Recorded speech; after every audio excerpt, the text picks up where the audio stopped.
In the divine realm, many gods and goddesses had gathered for a rare promotion event. The difficulty of the promotion mission would be S rank, and the lucky deity chosen for this mission was none other than the healing goddess Rista. Amid the cheers of the other deities, Rista merely smiled politely, promising she would try her best to accumulate enough experience to pass the test. But as soon as the ceremony ended, she rushed straight home. Rista leaned against her door and slumped down, her face pale. What a joke to assign her an S-rank mission. To explain more about this place. This was the upper realm, and Rista had been born here over 100 years ago. Her job up until now had been to summon heroes to save worlds in danger, and so far, she had done this 5 times. For other deities, 5 times wasn't many. Average gods had already done it more than 10 times, while veteran deities had saved over 100 worlds, and now she had an S-rank mission. Rista had never witnessed one before, only heard about them worlds so desperate that even the veteran gods found them daunting. How was she supposed to handle this? Rista felt utterly dejected. Quickly pulling herself together, she sat at her desk. Rista decided to choose a young man from Japan as her hero, since the isekai trend was currently popular there, making it easier to explain things to him.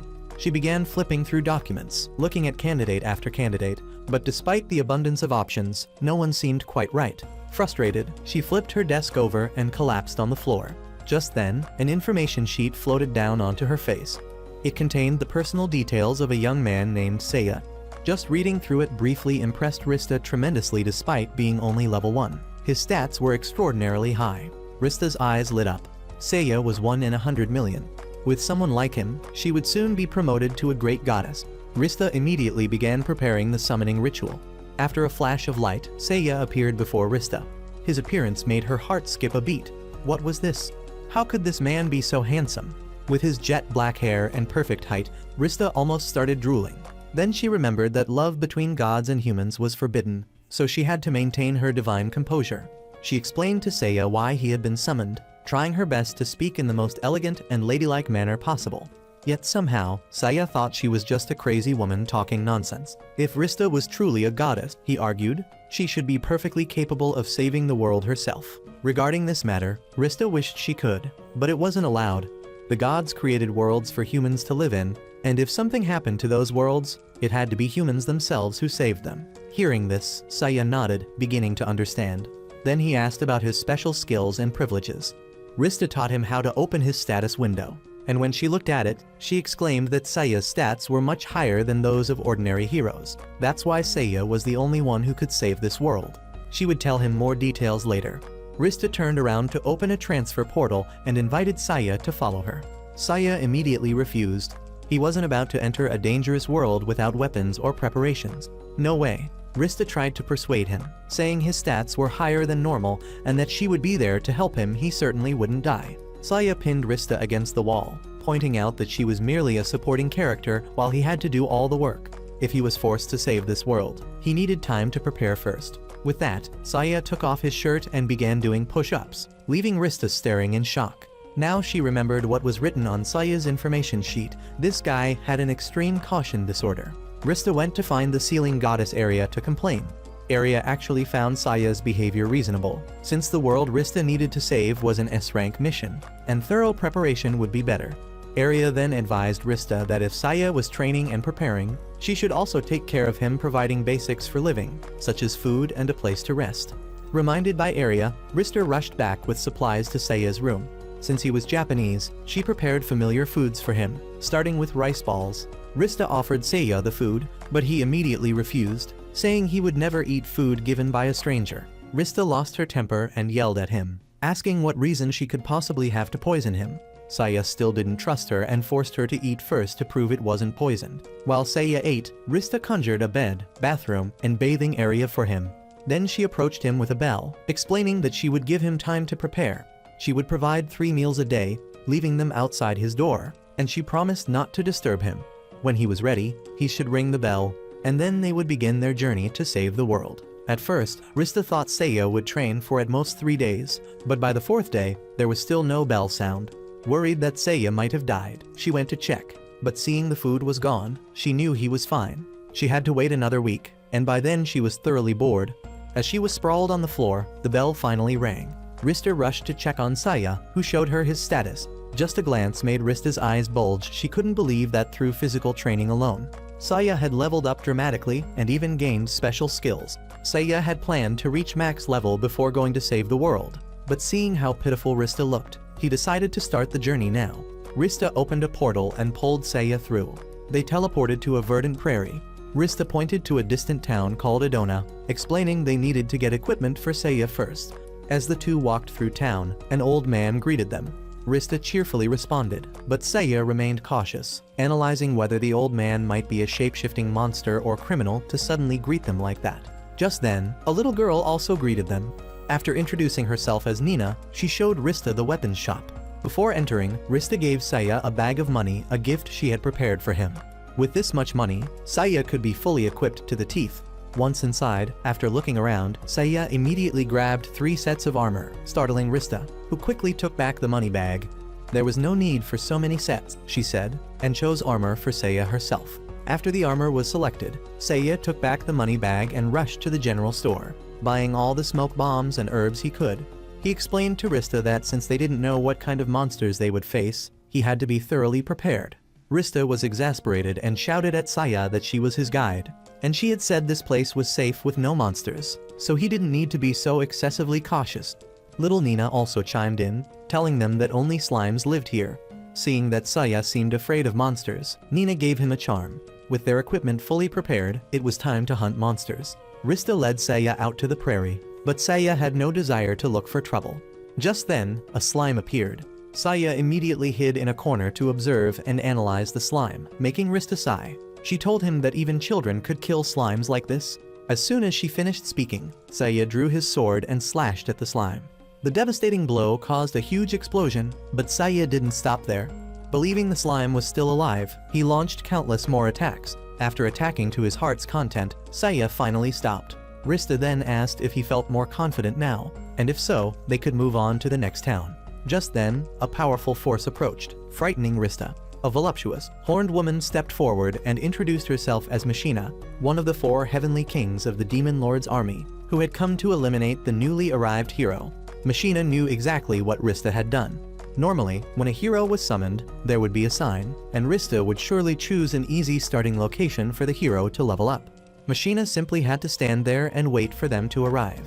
Rista broke out in a cold sweat as she checked Machina's stats level 66. This was bad, they needed to flee. But before she could warn Saya, he had already bolted away. Rista, bewildered, could only curse and chase after him. This was the first time she'd seen a hero flee even before the goddess. Rista ran full speed after Saya. Suddenly, he stopped, threw a barrage of smoke bombs, and grabbed Rista, jumping aside narrowly, avoiding Machina's attack. The two continued running, with Saya telling Rista they needed to retreat. She understood and created a portal back to the divine realm. Very quickly, Machina caught up right behind Rista. At that moment, Saya threw his backpack in her face, then used his Hellfire skill to burn her. It didn't cause any damage, of course, but it created an opportunity for him to grab Rista and jump through the portal. Despite letting her prey escape, Machina smiled brightly. It didn't matter, as she knew they would meet again soon. As soon as they teleported back to his room, Saya kicked Rista out, reminding her that from now on, he would continue training until he achieved his desired results. He wouldn't leave the room, so Rista should just go back and wait for the bell. 2 days later, Rista was still sitting in her room waiting impatiently. She couldn't just sit idle like this anymore, so she went to find the goddess area to borrow her crystal ball. Rista cast a spell to observe the other world, and immediately Machina's face pressed close to the screen, startling her. Machina knew perfectly well that Rista was watching this world from the divine realm, and had prepared a way to lure her and Saya out. Machina kicked a man on the ground, announcing that from now on, she would kill 1 villager every 10 minutes. If they didn't want her to massacre the entire village, they should get their butts over there quickly. Rista frantically ran to tell Saya, informing him that the village was in danger and asking him to rescue it immediately. Saya, of course, refused, saying he wasn't adequately prepared yet. Rista reprimanded him, saying this wasn't how a hero should act. A true hero would rush to help people in danger. By then, 10 minutes had passed. Machina spoke through the crystal ball, saying the next person she would kill was Nina's father. Rista panicked and tried to persuade Saya to go there immediately, but Saya ignored her and continued doing squats. This angered Rista, who was about to open a portal and go alone when Saya stopped her. As Rista had previously explained, time flowed differently between the divine realm and the other world, so they still had time to save the villagers. No need to rush. Rista understood this, but the next person Machina had chosen was already Nina's father. Were they just going to watch him die? Saya continued exercising while Rista pleaded with all her might. She knew Saya was afraid of dying, but so what? If Saya died, he would return to his original world. But when the villagers died, they were gone forever with no way to bring them back. Saya kept doing squats without saying anything. By now, Rista was truly out of options. Neither harsh nor gentle words worked. She felt she had made a terrible mistake in summoning Saya. He was truly a cowardly hero. Rista started crying and was about to leave when Saya finally spoke. He explained that he had perfectly valid reasons for his actions. If he died now, the town would die too, and eventually the entire world would follow. So he had to prepare thoroughly to be strong enough to win every battle. Rista turned back in surprise to see Saya already wearing his armor. Had he finished his preparations? Rista quickly used her eyes to check, and indeed it was true. She couldn't believe it. In just 2 days, Saya's level had skyrocketed. Now he was strong enough to face Machina. Rista excitedly wanted to open a portal directly to the town to save everyone. But as soon as she suggested this, Saya punched the stupid goddess in the head. If they appeared in the town now, Nina and her father would certainly die before they could save them. So they needed to open the portal a bit farther away. In the town, Machina sat yawning, feeling that 10 minutes was too long. She decided to reduce the execution time to 5 minutes. Just as she raised her blade to strike, Saya appeared. He sent a sword energy wave that Machina dodged, and she laughed loudly, mocking Saya. What kind of hero would sneak attack and miss so badly at that? Saya didn't care much because from the beginning, his target wasn't her but Nina and her father. Once rescued by Saya, they quickly escaped. Machina checked Saya's information and was shocked at how much his stats had increased in such a short time. This wasn't good. She decided to get serious. Machina flexed her muscles, transforming into a hulking figure, then charged at Saya. Saya only blocked her attacks and maintained his distance. Despite her transformation, Saya could still match her speed. This was truly bad. She had to use her final trump card. Sensing something was wrong, Rista shouted for Saya to be careful. Machina laughed maniacally, telling Saya that a true warrior always kept an ace up their sleeve. With that, she stabbed herself with her blade. From her stomach, something strange began to tear through and emerge. Rista turned purple with fear, so this was Machina's true form. Looking at her stats now, they were even more terrifying, even exceeding those of a demon lord in a D-rank world. Having completed her transformation, Machina began taunting Saya. Had he seen what power beyond his comprehension looked like? She declared she would defeat Saya in one blow, then charged at him. Rista burst into tears, apologizing for making Saya face such a powerful opponent. When the dust cleared, somehow Saya had blocked the attack. Rista immediately understood the situation. There was only one possible explanation. Saya's stats were much higher than Machina's. She tried to use her skill to see through Saya's information, which he had hidden. Rista refused to give up, using all her strength to look until her eyes nearly popped out. She was astonished to find that Saya's stats were 10 times higher than what she had seen before. Rista began analyzing what she had witnessed. From the moment Saya arrived in this world, he had concealed his true stats. When he first met Machina, he could have defeated her immediately but chose to return and train more. Just how cautious was this guy? Rista couldn't even imagine. Machina flew into the air, preparing to launch another attack. In the blink of an eye, Saya appeared before her, making Machina break out in a cold sweat. At this point, surrender was no longer an option. Saya drew his blade, channeled fire into his weapon, and sliced Machina to pieces instantly. After Saya landed, Rista ran up to scold him for hiding his true strength from his teammate. Saya looked at Rista with contempt, saying he wanted to tell her, but if Rista could see his stats, so could the enemy. Besides, with Rista's pig brain, she would definitely leak the information, so it was better to be cautious from the beginning. The townspeople gathered around to thank Saya for saving them and invited him to a celebration feast. Saya ignored them, grabbed a broom, and began sweeping, to everyone's confusion. After sweeping up Machina's remains, Saya began burning them with fire not just once, but countless times. Saya burned them until he felt it was enough, burning so thoroughly that the town also turned to ashes, resulting in Rista and Saya being expelled from there. Nina and her father ran after them to thank Saya. The father had nothing but a little spare change to repay him for saving their lives. Saya took it without hesitation and even demanded more from him, embarrassing Rista, who hastily bid farewell to the father and daughter and dragged Saya away. After walking a bit further, Rista wanted to head to the next town, but Saya refused. He believed that after defeating one of the heavenly kings, the demon lord would send even stronger enemies, so he would return to the divine realm to train and prepare more thoroughly. Despite Rista's pleas and persuasion, Saya didn't care. He pointed at Rista's face and declared that she was completely useless and unhelpful, so she should open the portal and go back now. After returning to the divine realm, Rista went to complain to Arya again. That hero only knew how to work out, his head was filled with nothing but fitness. Hearing this, Arya laughed and advised Rista not to rush. After all, Saya couldn't train forever, so she should just be patient and wait. Rista was feeling quite urgent by now. She wanted to quickly complete this mission and be promoted to a great goddess like Arya. At this point, Arya shared her own story with Rista. She was a goddess who had saved 300 worlds, but had failed to save one due to her own mistake.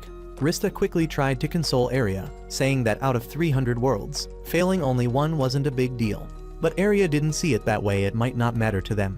But for the people of that world, it mattered a great deal. Arya was about to end her story and go make some tea when Saya suddenly burst in. Seeing Saya, Arya immediately approached to introduce herself and ask about his problem. Saya explained that no matter how many sit-ups or push-ups he did, his level wouldn't increase anymore. Rista's eyes lit up finally. This guy had reached his physical training limit. So she invited Saya to go kill monsters to level up. Saya immediately refused, saying fighting carried too many risks. He wanted another method that was safer and more effective. He'd heard Rista could create anything in the divine realm, so he wanted her to make some training equipment for him.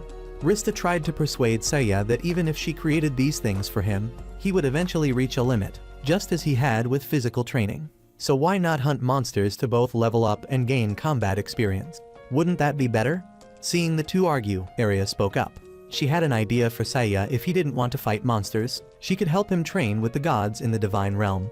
Rista quickly pulled Arya aside, pointing out that training humans was forbidden, and besides, neither of them was a combat deity, so how could they train Saya? Arya smiled and looked out the window, pointing to a very diligent deity in the distance. The god Arya mentioned was Cerseus, the god of swords. Arya approached him on everyone's behalf to ask for his help. Since Arya was a high-ranking goddess, Cerseus couldn't refuse, but he approached Saya with a warning. His training regime was extremely rigorous, and an ordinary person like Saya would struggle to keep up. Saya didn't want to waste time arguing and stepped onto the training field, ready to begin immediately. Both drew their swords, and Cerseus attacked first. Saya observed and blocked every move, impressing the god. After the first day ended, Rista, not wanting to make Saya uncomfortable with her presence, didn't go to the training ground. Instead, she wandered into the dining hall and met Cerseus. She took the opportunity to ask how Saya was doing. Cerseus was very impressed with Saya's performance, saying he was different from other heroes. He learned very quickly, though he still couldn't match the god's skill. On the second day, Rista met Cerseus in the dining hall again, but this time he was completely different. No longer confident like the day before, Cerseus was stuttering and sweating. He told Rista that there was something not right about Saya. He learned too fast. Rista wasn't too surprised and explained that Saya had a skill that boosted his experience points. On the third day, Rista went looking for Cerseus again. This time, he wasn't sitting in the middle of the dining hall, but was huddled in a corner. Sensing something was wrong, Rista approached to ask, but Cerseus said nothing and left. The fourth day arrived. Since she hadn't learned anything the day before, Rista specifically went to find Cerseus's favorite foods, hoping to learn more about Saya's progress. When she opened the door to get the food, somehow she found Cerseus hiding in a corner, looking terrified. Cerseus whispered in Rista's ear that the hero she was managing had gone mad. Even when he told Saya they had trained enough, Saya wouldn't let him go and forced him to continue training. Cerseus hadn't slept for days. "He's not a hero, he's an executioner. A super executioner," Cerseus screamed. Just as he finished speaking, Saya appeared before them, frightening both deities. Saya didn't want to waste more time and called Cerseus to continue training. Today, he wanted to increase the intensity of the training, making Cerseus scream in fear. He threw away his sword, but Saya still wouldn't let him go. Rista tried to stop Saya and reason with him, but at that moment, Arya came to find Rista, reporting that the goddess Ishtar had summoned her. With no other option, Rista had to leave Cerseus behind, hoping he could endure until she returned. Rista went to Ishtar's room and reported everything. When she heard that Cerseus had given up, Ishtar immediately laughed. She told Rista a story, a truth, that the sword god Cerseus had once been a human who was elevated to godhood. After becoming a god, he lost all his human memories, but emotions remained forever etched in the soul. When forced by Saya to train to his limits, the weakest emotion in Cerseus's soul must have surfaced. But putting that aside, Ishtar had called Rista there to give her a mission. She wanted the hero and Rista to return to the other world immediately, as the town of Samol was in danger, and that's where the hero's teammates were waiting. After receiving Ishtar's orders, Rista returned to call Saya to come with her. To her shock, she found him repeatedly punching Circeus in the face. Rista didn't care what excuse Saya had this time. She was determined to drag him along no matter what. Saya didn't refuse. He had extracted everything he could from Circeus and was in a state of absolute readiness. As soon as they teleported to Samol, Rista saw the townspeople frantically evacuating. After asking around, she learned that an undead army was about to arrive, so people had to leave immediately if they wanted to stay alive. As they walked, Rista explained to Saya what undead were. As soon as he learned they were afraid of holy water, Saya rushed into a store, wanting to order 1,000 bottles of holy water just to be safe, but the seller couldn't provide that many, greatly frustrating Saya. Once again, Rista had to mediate. Their next destination was the church, where Saya's teammates would be waiting. They arrived quickly, and the sister and priest recognized the goddess immediately and came to welcome them. They introduced Alulu and Mash, who had dragon blood and would be Saya's teammates on the next leg of the journey. The priest also greeted and introduced himself to Saya. Saya said nothing but approached and poured holy water on the priest's head, startling Rista, who yelled, asking what the hell Saya was doing. Immediately, the priest's head began to smoke. It turned out he was already an undead, which greatly impressed Alulu and Mash. They rushed forward, wanting to fight him. Rista also reminded Saya to help them, but Saya had already done so as she finished speaking. The priest's body began to disintegrate. Saya now approached to examine him. No bleeding, unable to move, yet still alive, so this was an undead. At this point, the priest laughed threateningly. He was a servant of Deathmegla, one of the 4 heavenly kings. By dawn tomorrow, an army of 10,000 undead would sweep through this town, and when that happened, not even a hero could stand against them. That was all the information Saya wanted from him. Since he was undead and still not dead in this state, Saya decided to be more cautious than usual. Rista jumped in alarm and quickly grabbed everyone, rushing out of the church as it exploded with each skill Saya fired. After it was over, the church had become ruins, and the sister fainted at the sight. Though somewhat crazy, Mash was impressed by Saya's power. The two approached to shake hands with Saya, hoping they could explore together from now on. Saya pulled out holy water from his pocket and poured it on Mash and Alulu's heads. Seeing no reaction, Saya finally introduced himself. By now, Alulu and Mash were starting to be wary of Saya. His level of craziness was beyond normal. They turned to find Rista and Saya staring at them intently, checking their information. However, Mash and Alulu's stats weren't very high. Rista thought they could still level up, so there was no need to rush, but Saya disagreed. He flatly refused to team up with 2 such weak individuals. Saya clearly stated his position. Mash and Alulu were too weak, and they would only be a burden if they followed him, so he absolutely did not need them to accompany him. These words angered Mash, who wanted to attack Saya, but a team of guards appeared and stopped them. Seeing that the church had been destroyed, the guards were upset and asked everyone what had happened. Rista was sweating profusely, not knowing how to explain. By now, the sister had regained consciousness but couldn't remember clearly and only vaguely explained, then informed the guards that 10,000 undead troops would arrive in the city by morning. But fortunately, God had heard their prayers and sent down the goddess and knight standing over there. Surely they would keep this town safe. When introduced by the sister, the guards knelt in respect to Rista and Saya, begging Saya to help protect the town. Saya didn't care about their pleas, he only wanted to know how much money they would pay him for this. Money? The captain asked, bewildered. If Saya could truly drive away the undead army, the Empire would pay him a lot of money, estimated at about 1,000 gold coins. Upon hearing this, Saya immediately pulled out a form and made the knight sign it.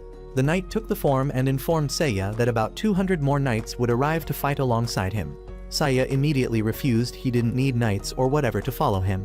What they needed to do was stay and protect the townspeople. After saying this, Saya turned to Mash and advised that if he didn't want to go home, he could join the guards, but he absolutely could not follow Saya. Mash angrily shouted and left, which made Rista somewhat worried that they might rush into the undead army.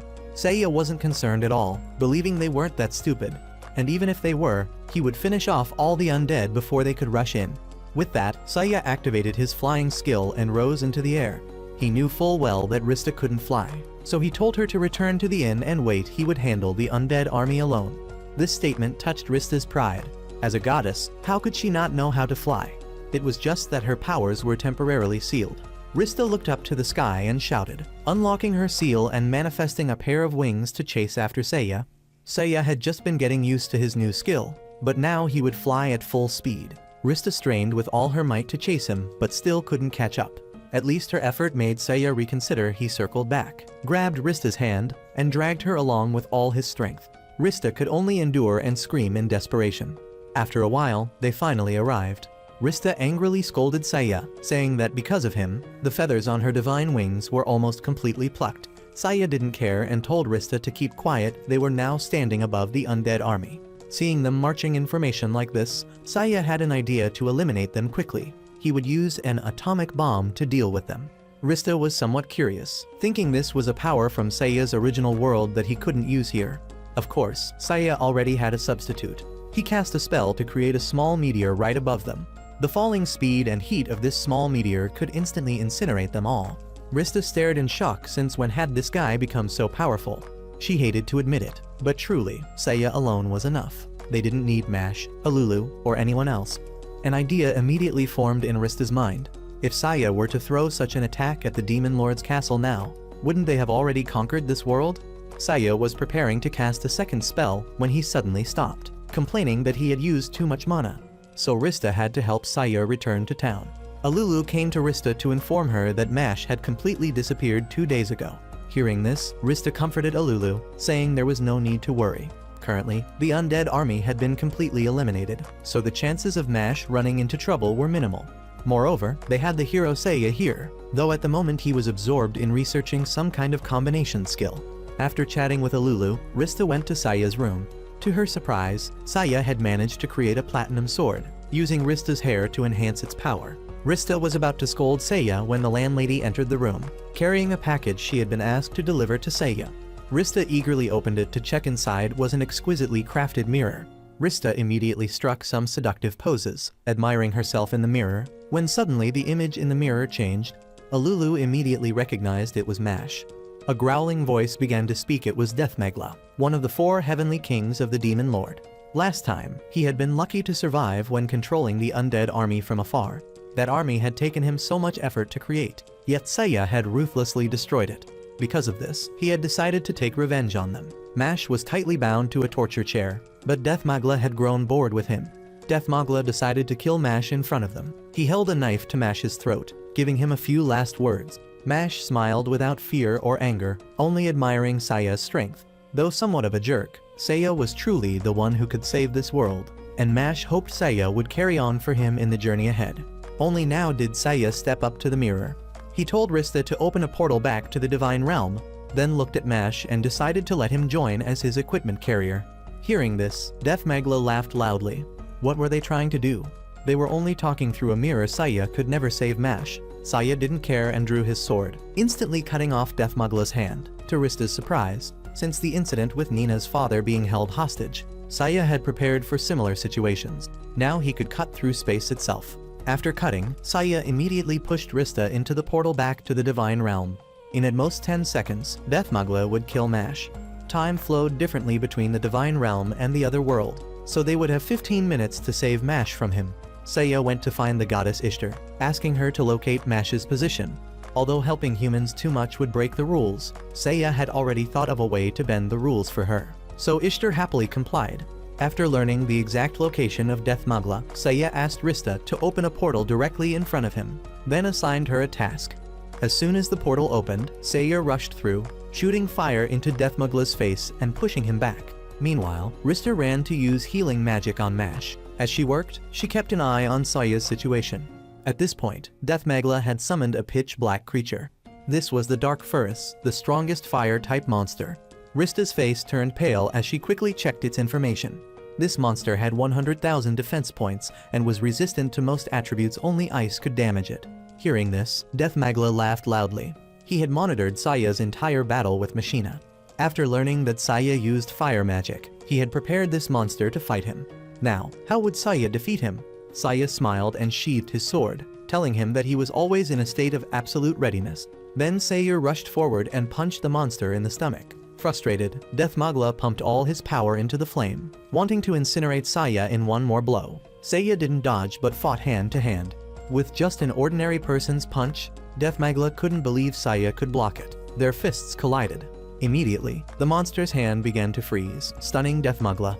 How could Saya use ice power? Fire and ice were clearly opposites. Only now did he notice a ring on Saya's hand. Rista had also figured it out. Saya had combined them. From his pocket, Saya pulled out several more rings, prepared for all situations. Not just ice, he had also crafted darkness, light, thunder, earth, and leaf, every type imaginable. Dethmagla still didn't believe it. Even if Saya could use ice magic, with 100,000 defense points, his monster could still withstand it. But this too was within Saya's calculations. The opposite of ice was fire, and currently, the monster was being frozen. Saya only needed to deliver one more powerful fire attack, and victory would certainly be his.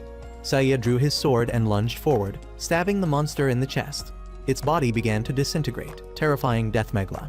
At this point, he had no more cards to play. Saya approached him, and Rista immediately understood his intention, helping Mash leave at once. The enormous castle was now filled only with the desperate screams of the heavenly king Dethmagla. Mash was brought back to the inn to rest, with Alulu standing sadly by his side. After a while, Mash woke up, looking confusedly at Rista and Alulu. Rista immediately explained to him that Saya had defeated Dethmagla, and she had brought Mash out of the castle when he had fainted. Just then, Saya arrived carrying a bag, which he placed on the table. He told Mash and Alulu to quickly get ready. From now on, he would allow these two kids to carry his equipment. Alulu was delighted, as carrying equipment for the hero was an honor, but Mash gripped the bedsheet tightly. After what had happened, Mash had realized many things, the most important being that his power level was insufficient. So he immediately knelt down and begged Saya to teach him. Saya neither agreed nor refused. As long as Mash carried his equipment, he could do whatever he wanted. Saya was about to set off immediately when Mash stopped him. To show their gratitude, he and Alulu wanted to take Saya to the dragon's cave first. 16 years ago, a legend had been passed around in the village where Mash was born. A dragon had descended from heaven, bringing Mash and Alulu with it. The villagers had told Mash that there was a seal there, and if the prophesied hero came there with Mash and Alulu, they could break the seal, and Saya would receive a legendary weapon capable of defeating any enemy. Hearing about a legendary weapon, Rista's eyes lit up. She rushed over to beg Saya to go there with the children. Saya refused immediately, saying he had somewhere else to go first. Rista opened a portal to bring Saya back to the divine realm, and this time Mash and Alulu accompanied them. It was their first time in the divine realm, and they were extremely excited, asking Saya for permission to look around a bit, but Saya grabbed them, saying there was no time for that. The group went to the dining hall together. Rista looked left and right but couldn't see Cerseus anywhere. It turned out he was wearing an apron and baking. As soon as he saw Rista, he immediately tried to hide. But how could he escape Saya's notice? When Rista asked what he was doing there, Cerseus made the excuse that he had put down his sword and switched to baking. Saya didn't care about his hobbies. He pointed his sword at Cerseus's face, wanting him to return to his main duty. Cerseus screamed in fear and refused, saying he wouldn't train anyone anymore.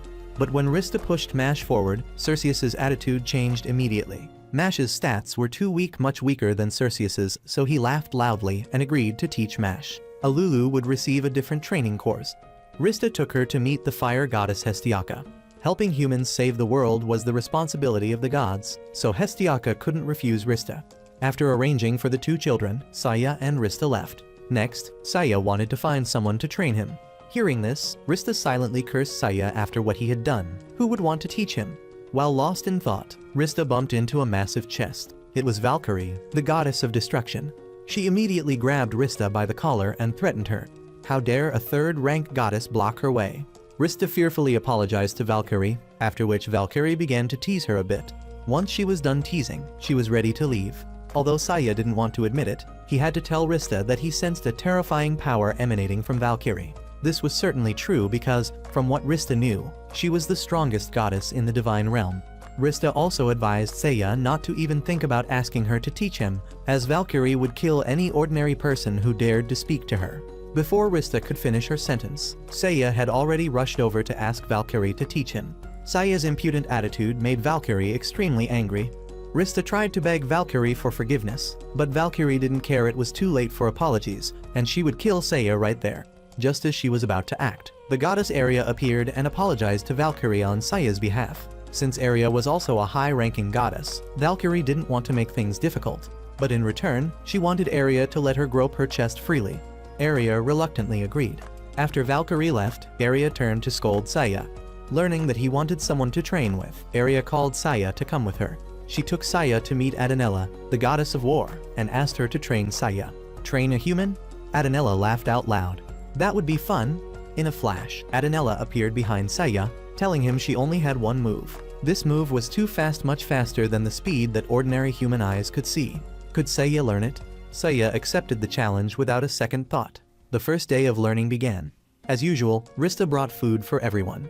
Mash was fine, Alulu was doing well with the goddess Hestiaka, and finally, Rista went to Saya's training place, where she found Adenella sitting against a wall. When asked, Adenella's face turned red as she explained, while laughing that she had to admit this hero was a bit strange, but teaching him was quite fun. On the second day of training, when Rista brought food, she found Mash and Saya already sitting in the canteen. Mash had called Saya out, wanting to learn more from him. Saya, having finished his business, stood up to leave, while Rista sat down to ask Mash what exactly Saya had taught him. Of course, it was all theories about being excessively cautious. The third and final day of training arrived. After the session, Rista came to pick up Mash, preparing to return to the other world. After training with Cerseus, Mash's level had increased significantly, but Alulu hadn't improved at all. At that point, Hestiaka called Rista aside for a private conversation, informing her that Alulu had no talent for magic, so it would be better for her to give up early. After picking up the two children, Rista went back to find Saya. Saya was still waiting to see what Adenella wanted to give him. From a distance, Adenella approached wearing a dress, smiling with eyes crinkled, running towards Saya. Her appearance was completely different from 3 days ago, making Rista's jaw drop. Just how charming was this guy? Adenella gave Saya a cake made with all her heart. Saya bluntly refused and left, making Adenella angry. She began to wreck the divine realm. Rista screamed for Saya to fix the problem he had created, but Saya didn't care and walked into the teleportation gate. Their next destination was the dragon's cave. As they walked, Alulu practiced fire magic. If monsters appeared, she wanted to help Saya. Saya immediately refused, saying Alulu's job was to carry equipment, and she shouldn't worry about anything else. Just then, an orc appeared. Mash drew his sword, ready to fight it, when a firebird swooped down from the sky and incinerated the orc. This was Saya's new skill, summoning a firebird with a range of up to 50 meters. Any monster within this range would be targeted. Several more waves of monsters appeared, all of which were eliminated by the firebird. The group reached a nearby town to buy more equipment. To enter the cave, they needed torches. This was when Saya tested Mash, asking him how many they should buy. Mash confidently answered 50. Wrong, it's 500, Rista quickly jumped in. 5 is enough, you guys. After buying the torches, the group continued on their way. At this point, Alulu and Mash's hands suddenly began to glow, a sign that they were very close to the dragon's cave. Soon, the group found the entrance. Saya led everyone inside. Before them appeared a large door with 2 handprints on it. Mash and Alulu immediately understood. They were about to run over to break the seal when Saya suddenly drew his sword. There was no need for such complications with his ultra-fast slashes. Saya broke through the door and jumped inside. Inside was nothing but a pedestal. After the group entered, it immediately lit up, inviting them to step onto the glowing pedestal to be teleported to the dragon village. Rista wanted to jump right in, but Saya stopped her. He placed a stone dummy on it to check first. After confirming there were no traps, Saya let everyone teleport together. Upon arrival, they were greeted by a dragon human, who introduced himself as Lagos and welcomed them to the dragon village. Lagos also served as a guide for the group, explaining the village's history as they walked. Lagos led them to the dragon mother Lavi, who called Mash over and taught him how to transform into a dragon human. This way, Mash could increase his strength tenfold. Alulu was also excited and wanted Lavi to teach her, but the dragon mother refused, saying Alulu had a more important mission. By sacrificing her life, Alulu would become the ultimate weapon for the hero to defeat the demon lord. Seeing everyone still confused, Lavi explained further. Legend had it that when a dragon was born in human form and sacrificed their life, the ultimate sword would appear. Hearing this, Mash immediately refused. He didn't want his friend Alulu to die. Lavi didn't care and reminded both of them that currently, 70% of the world was under the demon lord's army. They went wherever they pleased, massacring the people there, with mostly small villages remaining. If the situation continued like this, soon the world would be completely controlled by demons. The only way to save the world was to defeat the demon lord. Lavi turned to admire Alulu, saying she greatly respected her. Alulu was the ultimate sword, the sword that would slay the demon lord in the future. Hearing Lavi speak, the other dragon humans bowed, showing respect to Alulu. Lavi had made her decision. Now that the hero was here, they would perform the sword offering ceremony that night. So Alulu should spend her last moments with her friends. As they left the palace, Mash turned to ask Alulu if she really wanted to sacrifice herself to save the world. Alulu looked sad but still tried to answer Mash, saying that for a long time, she had hoped to be useful. Now that opportunity had come, she would become the sword to save this world. Rista turned to find Saya, but he had already been browsing a nearby stall for some time.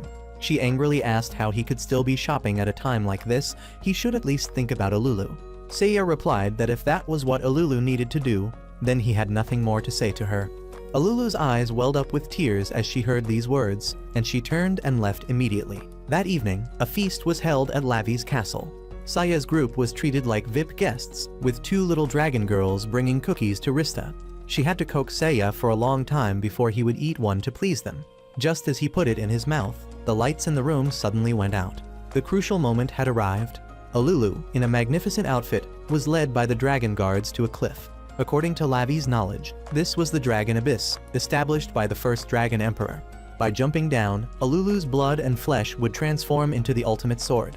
Standing on the cliff, Alulu turned to look at Mash and smiled. Soon she would see them again. She hoped that when she became a sword, at least Saya would clean her regularly so she wouldn't rust. Hearing these words, Mash's heart twisted in pain. He couldn't bear it anymore and wanted to save Alulu, but he was stopped by 2 dragon guards. On the cliff, Alulu was beginning to show signs of fear. Seeing this, Lavi ordered the dragon guards to help Alulu complete the ritual. Despite Rista's advice, all the dragon people were shouting the name of the holy sword, not caring about Alulu's feelings at all. Alulu had reached the edge of the cliff and couldn't turn back as the 2 dragon guards kept advancing.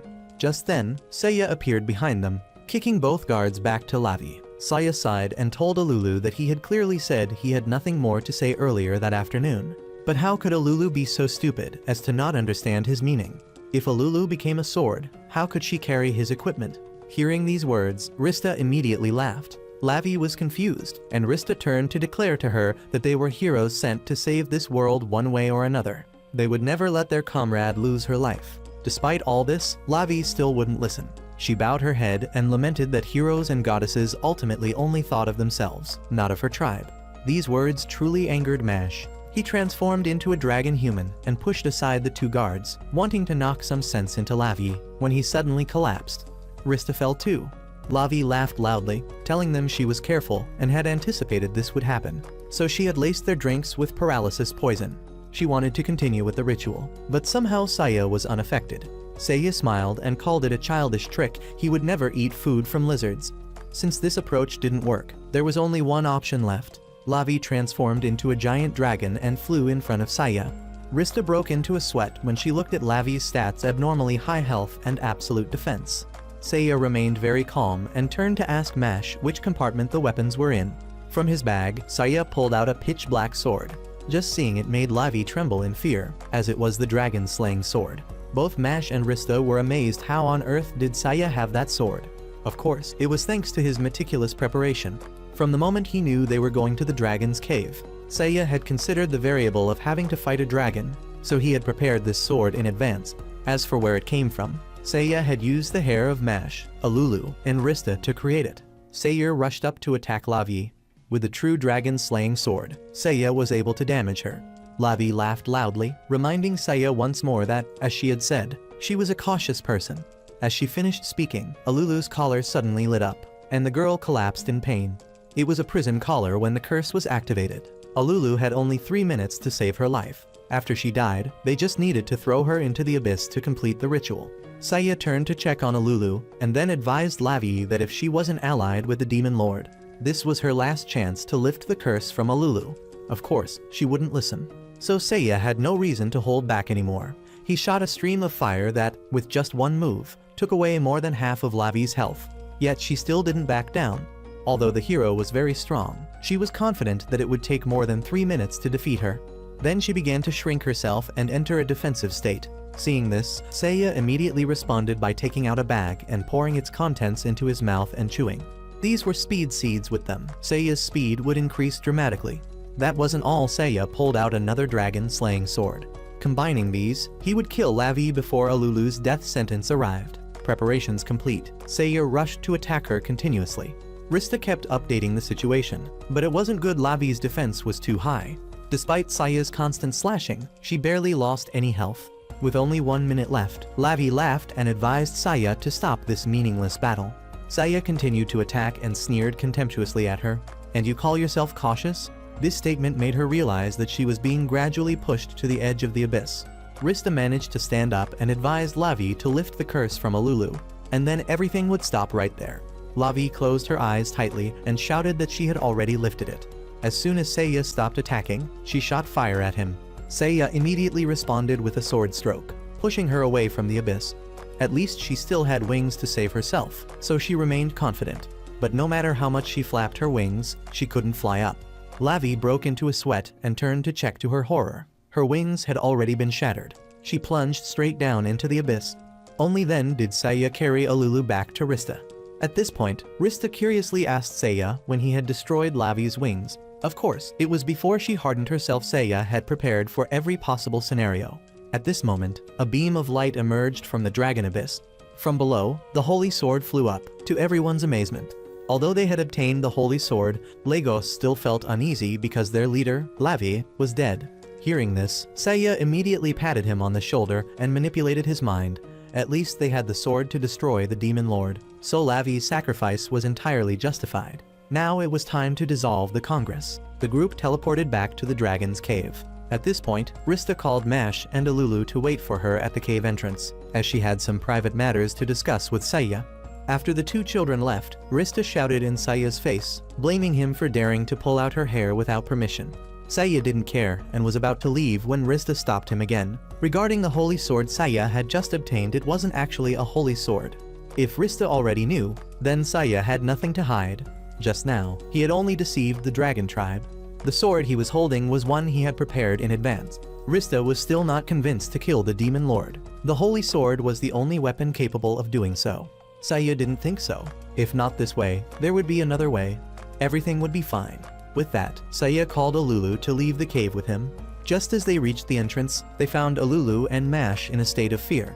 In front of the cave was a group of guards, seemingly there to eliminate Rista and Saya on someone's orders. The captain of the soldiers stepped forward to greet everyone, then informed them that the night squad led by Rosalia was currently fighting monsters at Fort Ogla. He hoped the hero and goddess would go to rescue them. Rista sighed upon hearing this. At least let them rest a bit first. But the captain wanted them to depart immediately, fearing they wouldn't arrive in time to help. He personally would take Saya and Rista there. "That's not necessary," said Saya as he flew into the air. "A normal person who can fly. Indeed, he is the hero," the soldiers exclaimed in admiration. With the hero's power, he would surely defeat Beelzebub. When Rista inquired about this name, the captain explained further. It was a monster in the shape of a fly, leading other flies in attacking Fort Ogla. That information was enough. Saya called Mash to accompany him, while Alulu would go with Rista. The group flew together toward Fort Ogla. While flying, they suddenly noticed a dark cloud. Rista's eyes bulged as she realized with a start that it was Beelzebub's fly army. The group hid in a corner to observe. These flies were all above level 30, much tougher than the undead, Saya assessed. Just then, Beelzebub's voice rang out. At the edge of the forest, soldiers were desperately fighting against the fly army. Rista checked Beelzebub's stats. He wasn't one of the 4 heavenly kings, but his speed was abnormally fast. His fly army was extremely powerful and brutal. On Beelzebub's command, they snatched soldiers up high, then dropped them to shatter their bones and flesh. Watching this scene, Beelzebub laughed loudly, declaring he would slaughter everything until the hero appeared. Now Saya understood why Fort Ogla hadn't fallen yet. This guy was trying to lure him out. After Beelzebub left, Saya approached the soldiers. Rosalia, barely able to see, immediately recognized hero Saya. She urged her soldiers to prepare a counterattack, but was stopped by Carlo. There were still too many wounded, so he asked Rosalia not to be hasty. Seeing his point, Rosalia invited Saya's group to Fort Ogla to discuss strategy. As they walked, Carlo explained the situation to Saya. Everything Beelzebub did was to lure Saya out. Even if he destroyed the fort, he couldn't advance deeper into the Empire because if he went any further, the Empire's greatest general would eliminate him immediately. Saya found this perplexing. If this general was so powerful, why wasn't he saving the world? There had to be a reason, though it wasn't clear what. The great general was bound and couldn't leave the capital. Carlo brought everyone to the meeting room. Before the meeting began, Saya needed to ensure his safety first. Then came a series of possibilities that Saya predicted: disguised monsters, a booby-trapped castle, eavesdroppers. After checking everything and finding no problems, Rosalia angrily told him to stop this nonsense. There was no need for a meeting anymore. She and the hero would attack the demons directly. Saya agreed, but only with the first part. No more meetings. Saya decided to leave this place and return to the divine realm to train more, including training the whole group. Rosalia's mouth fell open. Was Saya abandoning them? At this point, Rista spoke up to defend Saya, explaining that time in the divine realm was different from here, so they didn't need to worry. Hearing this, Rosalia shifted her attention to Rista. If Saya needed more training, then the goddess could fight alongside her instead. Saya immediately dismissed this idea, telling Rosalia that Rista might carry the title of goddess, but she was useless and couldn't do anything. The only option was for them to wait here while he returned to train more. He had already observed the fly swarm and currently saw no chance of victory. Having observed this, Rosalia froze, then shouted at Saya, calling him the type of cold-blooded hero who stood by watching her comrades die. Saya remained very calm as he retorted, "If you already know there's no chance, then rushing in is an extremely stupid action. In such cases, you must calmly calculate the next steps." Rosalia pointed at him, accusing him of being a coward. Hearing this, Rista also spoke up to defend him, saying he was just excessively cautious, but it was precisely this cautious nature that had helped them win several battles already. Rista hoped Rosalia would stay and wait a bit until Saya returned. Hearing this, Rosalia turned to scold Rista. What would an immortal deity know about life and death? 100 of her soldiers had died. How could Rista understand? Suddenly, Saya spoke up in rebuttal. The one who killed them was Rosalia herself. Because she had no strategy, she led them to their deaths. Rosalia, furious, rushed forward to slap Saya, but he deflected her hand and slapped her back, to everyone's astonishment. Rosalia still wouldn't give up, trying to attack several more times until both her cheeks were swollen from Saya's slaps. Rosalia was enraged and burst into tears, but Saya didn't care and asked Rista to open a portal back to the divine realm. As soon as they returned, Rista reproached Saya, saying his behavior wasn't right at all. After all, Rosalia was still a woman. Saya clenched his fist and replied that even if she was a woman, he could never forgive her stupid way of thinking. Next came the plan to defeat the fly swarm. In his original world, Saya would just need a gun, but since there were no guns here, he had to substitute with a bow and arrow. After that, he was led by Rista to meet the bow goddess Midas. Saya didn't let Rista introduce or greet her, but went straight to the point. He wanted to know how many arrows Midas could shoot at once. Hearing this, Midas put down her wooden bow and conjured a magic bow. As she demonstrated, she answered Saya. At maximum, she could shoot 7 arrows simultaneously with perfect accuracy. If Saya wanted to learn, he first had to know how to create a magic bow. Hearing this, Saya turned to ask Alulu to teach him how to create a fire bow. Whatever Alulu showed him, Saya could do without any difficulty. Saya stayed to learn from Midas, while Mash and Alulu were led away by Rista. Mash also wanted to find someone to train him, but Alulu didn't at this point. The little girl just wanted to sit and eat candy. Just then, Cerseus walked by. Seeing Rista, he immediately approached to gently remind her about Adanella. Only with his reminder did Rista remember that Saya had previously broken a girl's heart. Cerseus also felt that Adanella's situation wasn't good. All day she kept muttering about killing Saya, and likely she was still obsessing over it. Rista worriedly went to find Arya for help.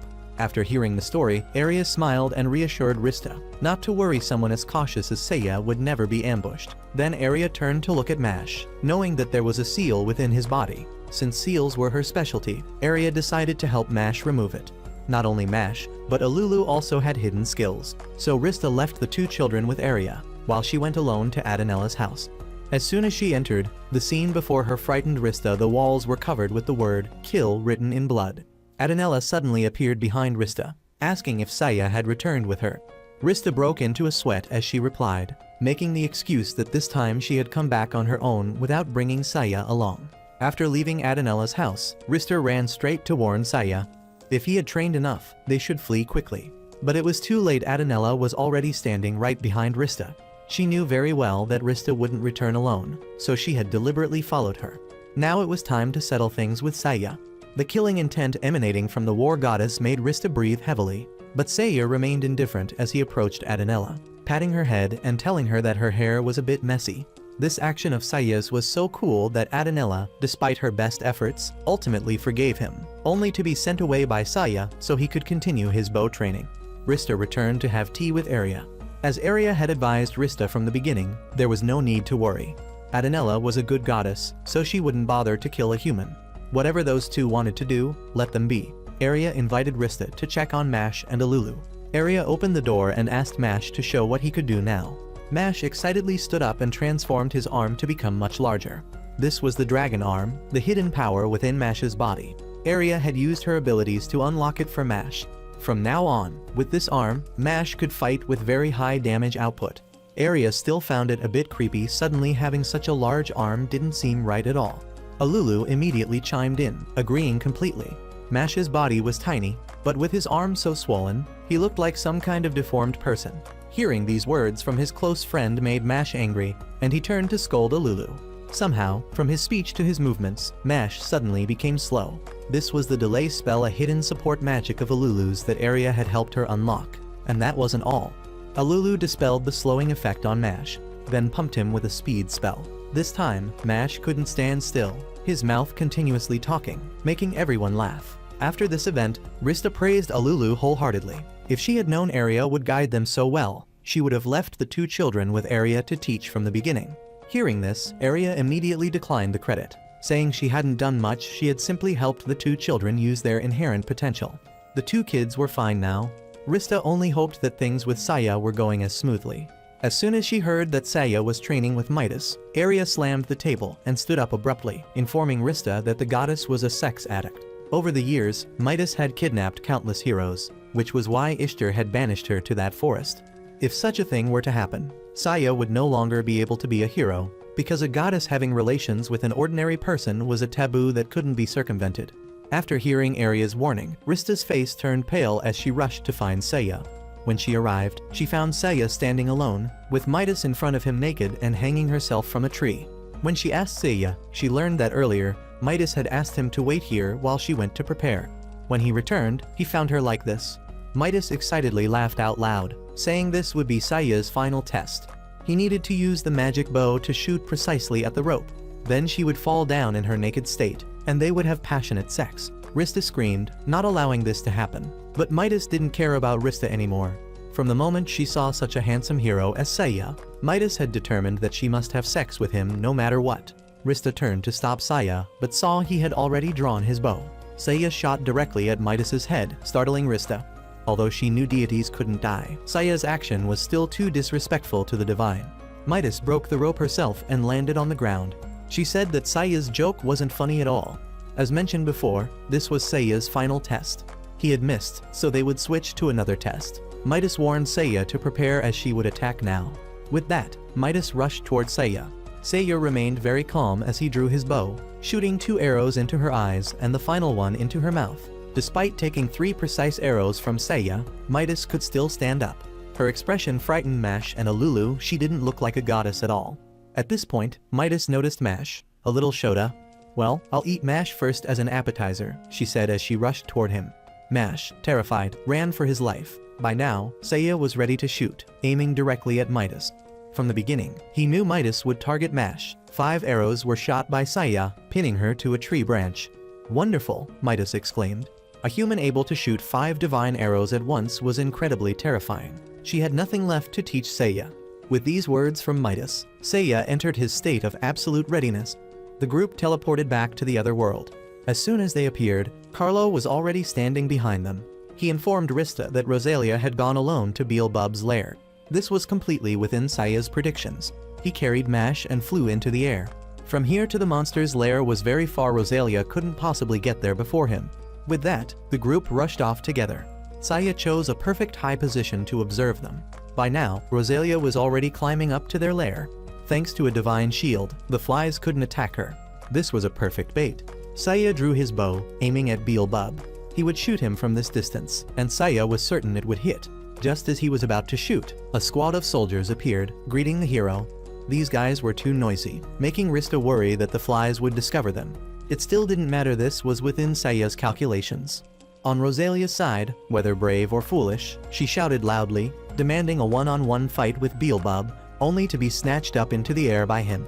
Because the soldiers made too much noise, the flies had begun to fly over to investigate. So Saya poked his sword into Rista, demanding she go out to distract them. Although not understanding what Saya wanted her to do, Rista followed his orders and flew in front of Beelzebub, demanding he release Rosalia immediately. Why would he agree? From the beginning, Rosalia was just bait to lure Saya out, but he wouldn't hand her over. Instead, he announced he would drop Rosalia from the sky. Rosalia, on the verge of death, still defiantly cursed at him, then turned to ask Rista if the hero had finished his training yet. Training? Beelzebub immediately understood that Saya would attack him with a bow and arrow. So he pulled Rosalia and flew very high, beyond the range of arrows. Seeing Rista still flying after him, he planned to throw Rosalia so hard that she couldn't catch her. Just then, an arrow flew past his face. Rosalia had escaped, and Rista successfully caught her. Beelzebub couldn't believe that Saya could shoot arrows this high. He had studied magic bows thoroughly. This was illogical. Surely Saya must have flown up to be able to shoot. Then he shouted loudly, declaring himself the fastest in the Demon Lord's army. He told Saya to shoot freely and promised not to run away. From a distance, 7 beams of light flashed, startling Rista. Wasn't that the ultimate skill of the goddess Midas? So Saya had learned it. But would he hit? 7 arrows flew straight toward Beelzebub. Somehow, he could still dodge them, making Rista sweat profusely. This wasn't good. This guy was invincible in aerial combat. What to do now? When Saya shot those 7 arrows, he also revealed his position. Beelzebub excitedly flew straight toward him, when suddenly a large hole appeared in his stomach. Around him, birds of light began to appear. Rista immediately understood besides Saya, no one could do this. When those 7 arrows missed Beelzebub, they transformed into birds that pursued him relentlessly. The battle ended. Rosalia was brought down to the ground by Rista. As soon as she saw Saya, she pointed and criticized him. A hero shouldn't win like that. A true hero should confront and win face to face. Saya didn't care to him. These were just the barks of a dog. Knowing she couldn't match Saya, Rosalia didn't say anything more. Beelzebub was dead. Now it was time to clean up the remaining flies. It was also time for Mash and Alulu to enter the battle. The 2 kids' eyes lit up, thinking they would actually fight, but that wasn't the case. Saya only needed Alulu's speed spell to buff Mash so he could collect fly corpses for him. Although she hated to admit it, Rosalia still had something to tell Saya. In the village of Izael, there was a legendary armor, an armor passed down from ancient times to defeat the Demon Lord. If Saya needed it, he should go there and take it. Saya, with his suspicious nature, had to ask repeatedly whether the armor was cursed or not. When Rosalia had left, Rista opened a teleportation portal, inviting Saya to go with her to get the armor right away. Surprisingly, this time Saya actually agreed without demanding to return to the Divine Realm first. As they stepped out of the portal, before them lay the destroyed village of Izael. There was a monster near a man. Saya ran to stand in front of the monster, intending to protect the man. But the man exclaimed that there was no need. This monster was one he had summoned. It turned out this man was Kikupal, one of the Demon Lord's 4 heavenly kings. This time, he had come to destroy the legendary armor. First no sword, and now no armor. How could Saya defeat the Demon Lord now? Rista panicked. The monster's only mission was that to destroy the armor. Defeating Saya was Kikupal's own mission. Knowing he couldn't match Saya in combat, he would use a different method. He pulled out a bag and opened it, terrifying Mash and Alulu when they saw 2 severed heads inside. These were the heads of his wife and child. He took a knife and stabbed himself in the neck, vowing to sacrifice his family's lives and the entire village of Izael to summon an extremely powerful monster capable of crushing any hero. The magic circle beneath his feet began to glow. Saya turned to tell Rista to quickly open a portal back to the Divine Realm. Though they didn't know what enemy they would face, they needed to be cautious. Just as he finished speaking, the circle flashed brightly, and from it emerged a monster. This was the Death Mark. Rista immediately checked its information. Its stats weren't high at all. Could it be using a stat concealing skill? Saya didn't think so. It might have other hidden secrets. He drew his sword, sliced the creature in half, and told Rista to open the portal quickly. Although Saya had cut it in 2, the monster was able to split its body parts into 2 identical creatures. The situation wasn't good at all. Saya jumped up, launching continuous attacks to hold it off while urging Rista to open the portal back to the Divine Realm. Rista quickly complied, only to be kicked straight through by Saya. Afterward, Saya collapsed, claiming he was severely wounded. Rista anxiously wanted to heal him immediately, but somehow he only had a tiny scratch yet still insisted on being treated. Mash remained worried about the monster. Rista, being in the divine realm, wasn't concerned. She was very confident that no one but deities could penetrate this place. Before she could finish her sentence, the death mark tore through space behind them, making Rista's face turn pale with fear. She quickly turned to ask Saya if there was any way to defeat it. Saya's answer was no, which frightened Rista even more. If Saya had given up, wouldn't she be doomed as well? At this moment, 3 deities of the divine realm appeared. They launched a combined attack, but it had absolutely no effect. Rista turned pale with fear, then saw that Saya had already fled long ago. Rista ran for her life after him. The death mark quickly defeated the 3 deities and pursued them. One by one, deities appeared along the way to impede it: the boxing god, the sumo god, then the water god. All were knocked away. Saya ran past Cerseus, knocking over his cake. Cerseus angrily shouted but fell silent when he saw the death mark's shadow, not daring to move at all. Saya met Adanella on the way and asked her to hold it off for him. Being asked by Saya, of course Adanella would help. She drew her sword and slashed the death mark into 10 pieces. Somehow it could still multiply, and it beat Adanella to a pulp. Saya watched and could only sigh. As predicted, Adanella was completely useless against it. After criticizing her, Saya abandoned Adanella and continued running. Rista, keeping up, called for Saya to quickly think of a way to defeat it. By now, Saya had also given up. His level and skills couldn't defeat it. However, he had prepared in advance a method to fight a monster he couldn't defeat himself. Saya rushed to the top of the church, where Valkyrie liked to paint daily. Saya didn't approach to ask for her help directly, knowing full well that if he asked nicely, she wouldn't fight. So he had to use another method.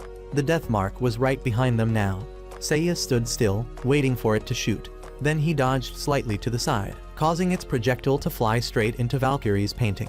Valkyrie was furious, exactly as Saya had planned, and she crushed the death mark's head. Of course, it wouldn't die that easily, so Valkyrie launched another attack. This time she used chains to bind its body tightly, but it was still no use. It easily escaped from the chains. Just when it seemed Valkyrie had run out of options, she suddenly burst into laughter. Then she looked up to the sky and shouted loudly. Immediately, Valkyrie's aura and power surged. Saya checked and had to admire her. All of Valkyrie's stats had increased to their limit. Valkyrie released her full power and created a portal. The death mark was imprisoned inside and instantly disintegrated. Seeing Valkyrie collapse, Rista thought she was injured and wanted to run over to help, but Valkyrie stopped her. Valkyrie's entire body began to spew blood. The technique she had just used sealed the monster using her own body, so she was now suffering the backlash. Afterward, Valkyrie stood up and grabbed Rista's chest, blaming her, saying she knew full well that monster was brought by Rista. At that moment, Saya appeared, grabbed Valkyrie's hand, and kicked Rista aside. He had observed Valkyrie's battle very carefully. She was the only one who could train him in this divine realm. Hearing this, Valkyrie looked at Saya with contempt, saying she would never train a human. Saya drew his sword and pointed it at Valkyrie's neck. It seemed he knew some secret about Valkyrie, so she agreed to help him. After Valkyrie left, Mash and Alulu also asked Rista for permission to go to area to learn more, and Rista immediately agreed. As for Saya, he pulled out a stone from his robe, a fragment of the legendary armor. With it and Rista's hair, Saya had synthesized an ultra-hard sword that couldn't be destroyed. At this point, Rista rushed to hug Saya. Saya immediately pushed her away, complaining that she smelled too sour. Rista had to go take a bath. She met Cerseus at the gate, who immediately informed her that Ishtar had summoned her regarding the death mark. Rista had to cut her bath short and meet Ishtar, but the goddess didn't blame her at all. This time she had called Rista for another reason.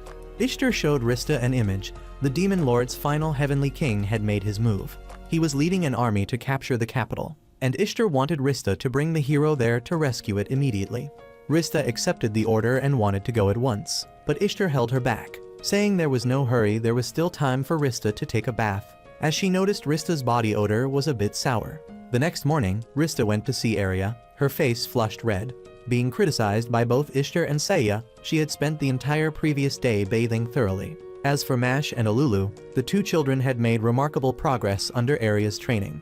Mash could now transform into a complete dragon, while Alulu had learned a new type of magic. After picking up the 2, Rista went to find Saya, only to find him sitting naked on a bed with Valkyrie. Rista rushed over to reproach Valkyrie, saying that relations between humans and gods were taboo and not allowed to happen. Then she pulled out a doll from her bag. At first, Valkyrie thought it was a straw doll, but when she realized it was woven from Rista's own hair, Valkyrie immediately left, not expecting Rista to do something so foolish. This made Rista very sad. She had thought making this straw doll would be useful for Saya, but now she had turned herself into a weird goddess. Oh well, never mind. Rista informed Saya that they needed to return to the other world immediately. Saya agreed right away, but Rista was too careless and didn't notice that Saya hadn't said, "absolutely ready," as he always did. The group arrived at the capital, which had become a battlefield. As soon as they saw Saya, the soldiers reported the situation to him. Kaiser, the Demon Lord's final heavenly king, was leading his army straight here. They had to defend the gate and couldn't let them advance any further.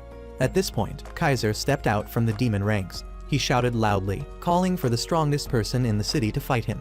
Looking at his stats, they were extremely high, much higher than the other 3 heavenly kings. One might have thought Saya would have to duel him, but suddenly an old man stepped up to face him. This was the Empire's legendary general. Seeing an old man step forward made Kaiser laugh contemptuously. But he didn't laugh for long, as the old man immediately sliced him to pieces with a single strike. Even Rista was surprised by his strength. Not stopping there, General Walks transformed his sword into a giant blade and delivered another blow to the demon army, turning them to dust. After finishing off the demon army, he turned back to greet Rista's group. Rista was extremely impressed by his power, but thinking about it, if he was so strong, why didn't he participate in defeating the Demon Lord? Mentioning this, Walks's face changed color, and he fell to his knees. His attendant had to explain. The general was about to enter the infant regression process. Just as he finished speaking, a flash of light appeared, and the elderly general who had been in front of them had transformed into a newborn baby. That wasn't all, his behavior was exactly like a child's too. Walks wet himself in front of the soldiers, and the priest had to help change his diaper. Saya turned to tell Rista to pay attention to his skill. "What kind of strange skill is this?" Rista exclaimed. Just then, Rosalia arrived. It seemed that when in child form, Walks couldn't remember anything. He called Rosalia Big Sister when she was clearly his daughter. Not wanting the soldiers to gossip any further, Rosalia drove them away to work, then turned to explain to Saya's group. This was a curse from the Demon Lord. Because of this curse, Walks could never leave the capital. She would explain the details later. Rosalia carried Walks away, telling Saya's group to come find her in 2 hours. Saya had no intention of meeting her at this time. He told Rista's group to explore the city a bit more first. In the city, the people were celebrating enthusiastically. Everyone was cheering for the general who had saved their capital. It seemed that only a few people knew about the curse Walks was suffering from. The Demon Lord's final heavenly king had fallen. Now only he himself remained, but Rista felt something wasn't quite right. At this point, they passed a casino. Some bunny-dressed hostesses invited Rista in to play a few hands. Rista wanted to play badly, but Saya wouldn't allow it. Casinos were forbidden places for a cautious person like Saya. Even a 1% chance of losing was enough for him to avoid such games. As they walked, Saya teased her, saying it was precisely because of her playful nature that Valkyrie called her a third-rate goddess. Just then, Saya saw an herb shop. According to the owner's pitch, these herbs had extremely powerful effects and could heal wounds instantly. Saya was about to buy everything when Rista stopped him. She had healing powers too, so there was no need to waste money like that. The shop owner wouldn't back down, declaring that his herbs were not inferior to any healing spell. Just then, a wounded soldier walked by, and a contest took place between the shop owner's herbs and Rista's divine healing spell. Exactly 1 minute later, Rista had lost. Feeling they had toured the town enough, Saya led the group to the palace to meet Rosalia. Before meeting the king, Rosalia needed to ask about the holy armor first. Saya, with a straight face, told her it had been swallowed by a turtle in the Demon Lord's army. Then Rosalia told everyone Walks's story. This time, Rosalia had called Saya here because she needed a favor. Her father, Walks, had fought all his life for this empire, so for the time he had left, she wanted him to live peacefully. When they met him later, he asked to go fight alongside Saya. She hoped Saya would persuade him to stay home. Saya agreed immediately without thinking. For him, bringing along an old man would only be a burden.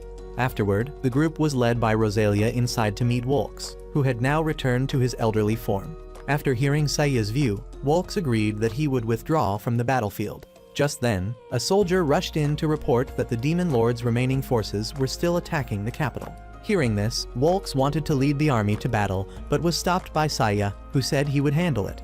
Walks was the king, so he should just stay and take care of the palace. Saya left Rista to chat with him, while Mash and Alulu would follow him to the battlefield. After Saya left, Walks took Rista to visit the Empire's church. As they walked, Rista complained a lot about the hero Seiya. Walks just laughed, saying that the stronger a person was, the stranger they tended to be, and Rista shouldn't worry about what he said. Then he turned to ask Rista if she understood how a deity remains immortal. Rista had no idea about this, so Walks explained. Currently, Rista's body contained only a virtual soul. Her real soul was kept in a room in the divine realm. As long as that soul existed, Rista couldn't die. This applied to Seiya as well, the hero summoned from another world. At this point, Walks went behind the divine statue, wanting to show Rista a magical artifact. This artifact could slash through the souls of deities, then create a chain reaction, destroying the person's original soul, regardless of where it was hidden. Walks stepped out holding a god-slaying sword. He pointed at Rista's face, declaring she would die here. The reason was very simple. He had met the Demon Lord before. At that time, with his strength, Walks thought he could fight him. But the Demon Lord possessed overwhelming power, making Walks tremble before him. So from then on, he had worshipped the Demon Lord. For a goddess he had once prayed to, at least Walks would give Rista a peaceful death. With that, he began to attack Rista. She ran for her life, but was quickly subdued by him. In her final moments, Rista could only cry and hope that she could make peace with Seiya before dying. Just then, 3 magic arrows flew in, startling Walks. At the church entrance were Mash, Alulu, and Rosalia. Above, Seiya had appeared, cutting the vines and kicking Rista back to Mash's group. He faced Walks alone. When asked how he knew about this, Seiya just smiled and replied that from the moment he met him, he had formed many possible scenarios, from the heavenly King Kaiser pretending to be dead, to Walks surrendering to the Demon Lord, and even Rista not being a real goddess. All were just assumptions. But thanks to these assumptions, Seiya had arrived in time to save Rista's life. Hearing this, Walks laughed out loud, just because of that absurdly cautious nature. Interesting indeed. At this moment, he suddenly coughed blood, a sign of old age. His final moments were approaching, so Walks didn't hesitate to offer himself to the demons. He took out a pill and swallowed it. Immediately, his entire body transformed, reverting from an old man back to his prime. All his stats surged, making even Rista sweat. Seiya rushed forward to exchange techniques with him. While fighting, Walks praised Seiya, saying he was quite strong, but this wasn't enough. He knocked away one of Seiya's swords, then used magic to blast him. Seiya bent his entire body to block the attack. Although he managed to block most of it, he was bleeding for the first time since arriving in this world. Seiya had planned to save his trump card for the Demon Lord, but it seemed this time he couldn't hold back. He began removing the extremely heavy rings he wore on his arms, then called for Mash to throw him another sword. With the dual blades in his hands, Seiya infused them with fire power, ready to face Walks. The two rushed at each other ferociously. While fighting, Walks laughed loudly, saying Seiya was somewhat better than before, but it still wasn't enough. He had adapted to Seiya's sword style. Then Seiya began to lose ground. Seeing this, Rista wanted Alulu to use her speed buff on Seiya. Not needed, Alulu refused. Seiya is cautious, so as soon as we stepped in here, I already buffed him. Mash and Rosalia wanted to rush in to help Seiya fight, but he stopped them. They were too weak and would only die if they came. After the recent attack, Seiya was still okay and prepared for the next round.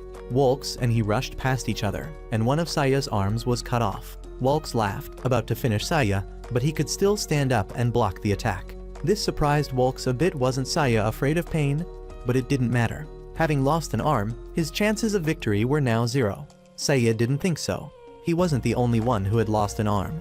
As he finished speaking, Walks's arm also fell off. This was Valkyrie's 9th form technique, using one's own body to reflect all similar damage back onto the opponent.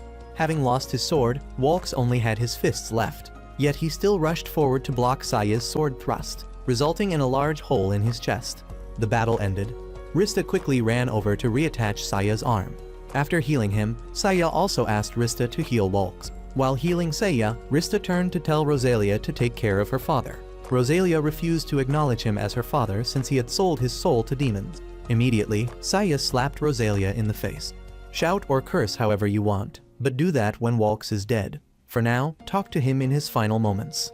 Rosalia burst into tears as Walks, before dying, still stroked her head and told her he loved her. 3 days later, General Walks's funeral was held. Rosalia was promoted to queen successor. She would likely be a good queen. As for Seiya, he had been sleeping deeply for 3 days with no sign of waking up. This was Rista's opportunity, so she called Mash and Alulu, telling them to go play somewhere now, before the cautious guy woke up. Just as she finished speaking, Seiya was already looming behind her. Now Saya wanted to discuss further plans to fight the Demon Lord. This time, in his duel with Wolks, he had barely won. The Demon Lord would certainly be much stronger, so he would need to train more. However, this time there was no rush. Saya allowed the group 2 to 3 days of leisure here, leaving Rista with her mouth hanging open in shock, unable to believe her ears. What Saya said was true. Rista, Mash, and Alulu happily rushed out to the town to find ordinary pleasures, while Saya seemed to be aiming for a different plan. Mash and Alulu followed Rista. They still couldn't believe Saya was letting them have fun like this. Let's take this opportunity to visit the casino and check out the beautiful bunny girls. Rista hugged the 2 children, saying, "If we're going to have fun, we can't dress this plainly. Time to splurge," she shouted. Then she immediately led the 2 kids to a clothing store, letting Mash and Alulu choose whatever they wanted. At this point, Rista noticed the swimwear section. Why are they selling swimwear here when we're so far from the ocean? Rista wondered. Seeing her confusion, the shop owner revealed to Rista that there was a famous hot spring in the capital. Hot springs? Rista's face turned red as she began imagining bathing with Saya. Realizing she was being inappropriate, she quickly composed herself and invited Mash and Alulu to choose swimwear with her. Rista looked around but found only ordinary, unremarkable designs. The tailors in the Divine Realm are so far ahead of the fashion here, she sighed. Suddenly, a saleswoman appeared behind Rista, having overheard her complaints. She immediately introduced Rista to a swimsuit. There were bottoms but no top in sight. The owner explained this was a topless swimsuit. Rista would only need to wear the bottoms, and she'd be the most eye-catching person in the area. Seeing Rista's disapproval, she introduced another design, a one-sided bra with one side covered and one side not. Even with this bold design, Rista still wasn't satisfied. She yelled at the owner, "I'm not a prostitute to wear something like this." Feeling the owner wasn't seriously helping her, Rista ignored her and turned to ask Mash and Alulu to help choose swimwear for Saya.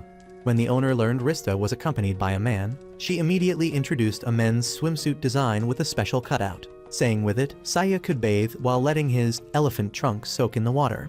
Rista drooled and immediately decided to buy it, along with the one-sided bra as well, thinking she could wear it at night. The owner was stunned. She had only meant to tease Rista, but never expected her to actually buy these items, so she decided to give Rista a discount. After shopping, Mash said he was hungry. Rista led them back to the palace, planning their fun day as they walked. First, they would eat until full, then go to the casino for a game, then drink at a bar, followed by the hot springs, and finally, she would spend the night with Saya. But when they opened the door to their room, Saya was nowhere to be seen, even though they had agreed to meet in the room at sunset. The group waited for an hour, then 2, but still no sign of Saya. Thinking he might be browsing the general stores, Rista led the 2 kids out to search. She looked in many places but couldn't find Saya anywhere. At this point, Alulu had a bad feeling. Could Saya have gone alone to fight the Demon Lord? Rista was certain this wasn't the case. There was no way that extremely cautious guy would dare to face the Demon Lord when he had barely defeated General Wolks. Rista racked her brains but still couldn't guess what had happened. With no other options, Rista had to use her last resort. She returned to the Divine Realm to seek Ishtar's help. Pushing open the door to her room, she didn't see Ishtar, only Arya crying. Seeing Rista arrive, Arya led her to meet Ishtar. They entered a room where Ishtar was waiting. Rista immediately recognized it as the sole storage room for deities. Ishtar knew why Rista had come to find her, so she went straight to the main point, informing everyone that Saya had gone alone to fight the Demon Lord. Hearing this, of course, Rista wouldn't believe it. That guy was too cautious to ever perform such a dangerous action. Ishtar also knew he was cautious, but there was one point Rista was unaware of. Although Saya's words were always sharp and he seemed distant from them, deep down, Saya was always a kind-hearted young man. The Demon Lord had a god-slaying sword. If Rista went along, she might die too. So Saya had chosen to act alone. The same was true for Mash and Alulu. Ishtar was quite certain the 2 children would understand Saya's actions, since both had been saved by him once. Rista still didn't believe it. Even if that was the case, there was no need to be so reckless. Saya could have completely returned to the Divine Realm to train more. At this point, Ishtar displayed Saya's information for Rista to see. Since the Dragon's Cave, all of Saya's levels had already reached the maximum limit. Even so, Saya had still sought to learn skills from Midas and Valkyrie just to find ways to defeat the enemy. Now, returning here to train more would not increase anything further. Ishtar was also quite certain Rista had seen Saya's training with Valkyrie. That wasn't ordinary learning, it was a ritual to transfer control of the power of the Valhalla Gate, Valkyrie's ultimate skill. Rista immediately fell to her knees. No, a human could never use that skill. If used, Saya would have to exchange his own life. At this point, Ishtar firmly asked Rista if she had the courage to accept the truth. Then she opened a portal for Rista to witness again the B-rank difficulty world that Arya had once been assigned to rescue. Surprisingly, the hero summoned to this world was Saya. This Saya seemed different from the current one, not excessively cautious, but very confident in his abilities. Beside his group were Colt and Princess Tiana of the kingdom, companions on the journey to defeat the Demon Lord. Their current target was a chimera monster. Saya had Colt slow down the monster while he looked for openings to attack. Very soon, Colt was injured. Tiana wanted to heal him, but Arya stopped her, wanting to heal Saya first as he was also severely wounded. The battle was very difficult, but they eventually won. The more they watched, the more Mash and Alulu saw how different Saya was. Then he seemed like a different version of Princess Rosalia. Arya acknowledged this. Saya back then had no preparation at all, always rushing into life or death battles. But despite having a lower level than his opponents, somehow he always emerged victorious. One by one, Saya defeated each monster, until only the Demon Lord remained. That night, Tiana came to see Saya, advising him to go to the Sage Village where they would have more information about the Demon Lord. But Saya refused, not wanting to delay any further. The longer they delayed, the more the world would suffer under the Demon Lord. Saya was certain everything would be fine again this time. The next morning, the group raided the Demon Lord's castle. After a long battle, Saya was quite battered. He concentrated his final blow, cutting the Demon Lord in half. After Arya confirmed his HP had reached 0, everyone sighed in relief. But before they could celebrate, a tentacle pierced straight through Colt's chest. It was the Demon Lord. He was still alive and grabbed Arya. He laughed loudly, telling everyone he had 2 lives. Losing one still left him with another. Arya was then devoured before Saya's eyes. Only now did Saya admit they should have prepared for this final battle. He pushed Tiana away so she could escape. But it was too late. The Demon Lord caught Arya. He discovered there was another life in Arya's belly. Is it Saya's child? He laughed out loud, declaring he would pull out the baby to eat first. Then it would be their turn. That's enough. Ishtar turned it off.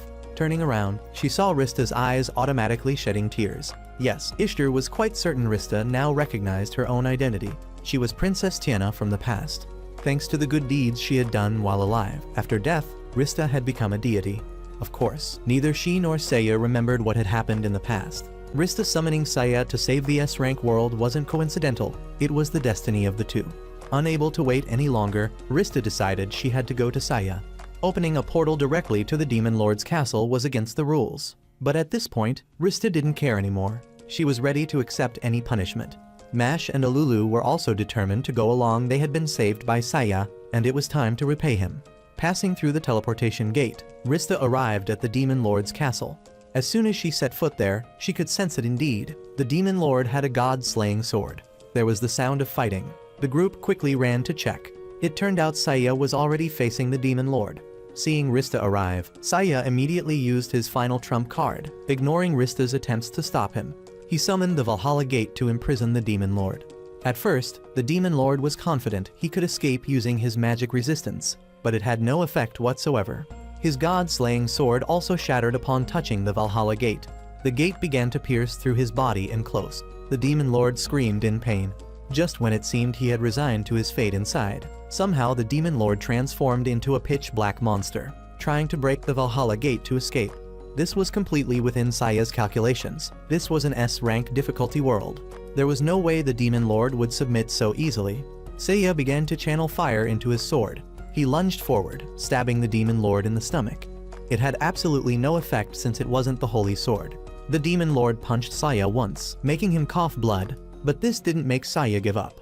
He pulled out another sword and began a storm of attacks. The Demon Lord still exposed his face for Saya to hit, not believing Saya could damage him with that old sword, until his body began to spurt blood, startling him. Before him appeared a doll.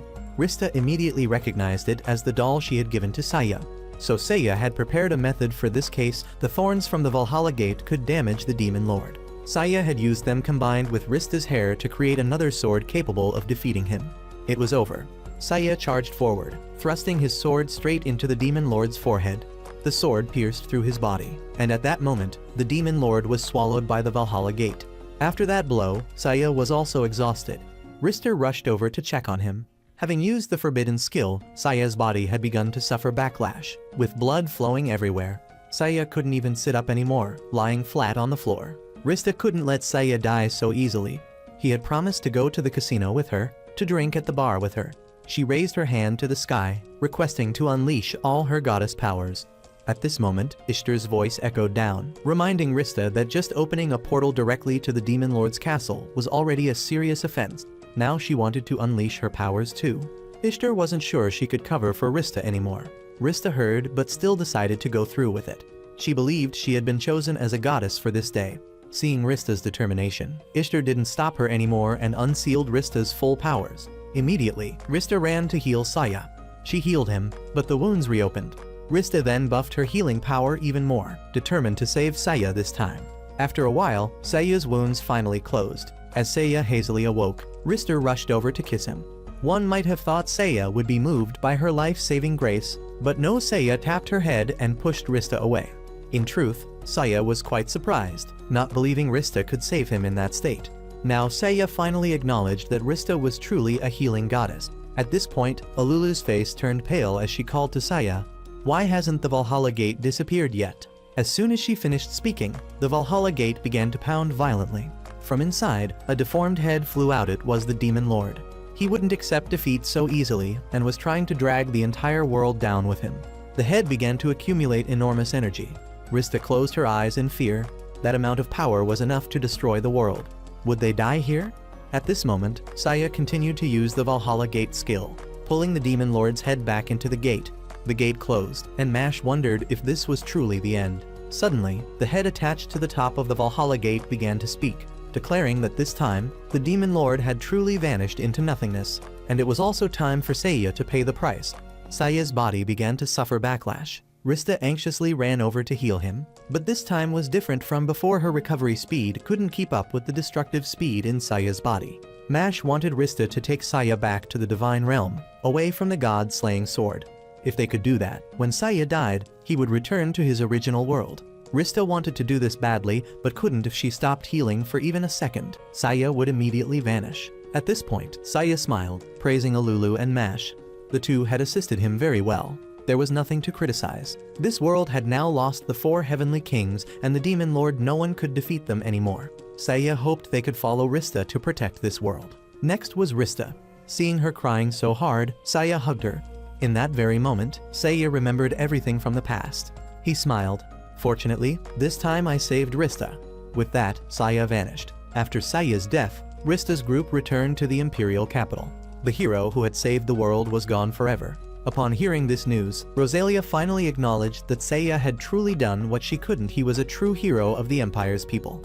Mash and Alulu, the two with dragon blood, would stay and join the Royal Knights, continuing to protect the kingdom in place of their late teacher. As for Rista, it was time for her to return to the Divine Realm. After saying goodbye to everyone, Rista opened a portal. Rosalia led the soldiers to escort Rista out in the most respectful manner. Rista returned to her room. Thinking of how Mash and Alulu had suddenly become so mature made Rista very happy. Suddenly, she felt Saya's presence behind her. She rushed to his old house to look, but he wasn't there either. At this point, Rista sadly fell to her knees. Was she missing Saya too much? Rista lay flat on the bed, not even getting up when someone knocked. Arya had to unlock the door herself to enter. She came to inform Rista that Ishtar wanted to see her. Seeing her sister looking so haggard, Arya combed her hair, encouraging Rista. This time, Ishtar wanted to meet Rista to discuss the responsibility of unleashing divine power. But Rista had successfully rescued a world with S-rank difficulty. Arya was certain they wouldn't punish Rista severely. After preparing, Arya led Rista with her. On the way, they met Adanella, who came to encourage Rista. Circeus also, knowing Rista was sad, had even made a cake for her. Midas was also present, but was sent back to the forest by Arya. All the deities cared about Rista, but after everything she had been through, she couldn't be as cheerful as before. Just as they stepped out of the elevator, they met Valkyrie. Seeing Rista, Valkyrie approached and patted her shoulder, encouraging her to cheer up. Although the hero had died, she didn't regret teaching Saya that technique. After all, Saya had used it to save people. Arya led Rista in to meet Ishtar, who went straight to the point. Rista's crime was too great for Ishtar to cover up. So the Divine Council had given Rista a punishment. The punishment would be to rescue a world with SS rank difficulty. Hearing this, Arya immediately begged Ishtar to let her go instead of Rista. The world Ishtar mentioned was the very world where Arya had failed years ago. The Demon Lord had defeated the hero and controlled the entire world. That world was now no different from a living hell. Despite Arya's pleas, Ishtar couldn't agree. This was a punishment specifically for Rista.